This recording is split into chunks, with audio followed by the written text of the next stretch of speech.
کله چې د پیراشوټ په مرسته زه اسمان ته پورته سولم نو د جیل ویو ډیر زیات خوندور و. زړه مې خوشحاله سو، ډیر زیات خوند یې وکړ. بیرته چې ځمکې ته راشاوه سولم نو زړه راته ویل چې ولې نه یو واره بیا اسمان ته والوزم، ځکه چې دا موقع بار بار په ژوند کې نه راځي.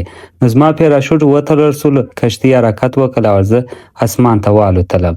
لاندې چې به مې وکتل زرغونې اوبه ولې، لوړ چې به مې وکتل شین اسمان و. ډیر زیات خوند یې هم راکړ او په ذهن کې مې د الله یاد ول چې الله څومره ښایسته دنیا جوړه کړې ده، څومره پراخ اسمانونه یې جوړ کړي دي، دا ځمکه، دا جهیلونه، او بیا انسان ته عقل او پوهه ورکړه چې ته د دې څخه خوندونه واخله.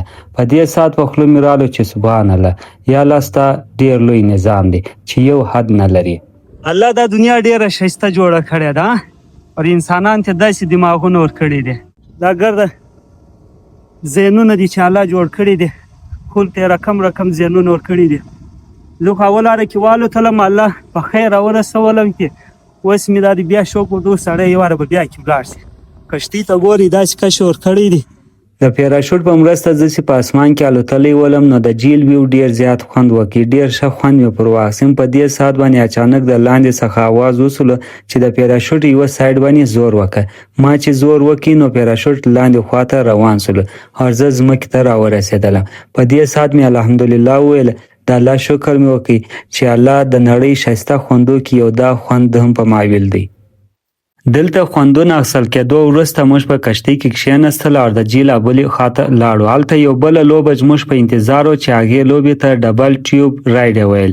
په دې لوبه کې په ټیوب کې یو دوه کسان به کښېنستل او دغه ټیوب یې د کښتۍ و شاته په رسۍ تړی او کښتۍ به په جیل کې منډه وله. یہ کتنے منٹ تک چلے گا؟ ये मैक्सिमम 3-4 मिनट तक चलेगा. دا لوبه سیده د 15 منټ لو بازی د से करवाते हैं ना, अगर नॉर्मल चले तो फिर थोड़ा सा صحیح. हम बिल्कुल अच्छी एक्टिविटी. کولای شي دوی باندې څه چمونو کې کدی خوند پر وارسي بس بیا د دې بعد ازم کې کښېنم. اول وار کې ارشد او رحمت په ټیوب کې کښېنستل. کښتۍ چې تیزه سوله نو ټیوب په اوبو کې پورته کښته کېدی. زه د کښتۍ شاته ناست ولم او د دې ویډیو مې کوله. دواړه په چوغو او خندا کې ډوب ولو او ویل چې سلو یې چلوئ.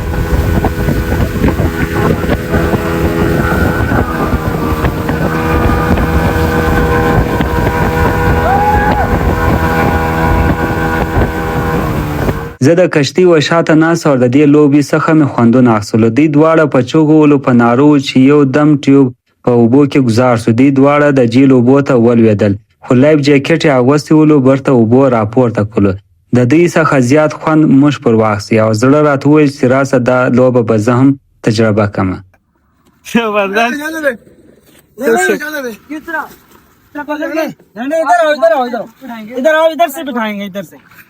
बाज वाला कर लिया इसको, मैंने बोला टाइट एक एक करके चढ़ जाओ. अरशद अरशद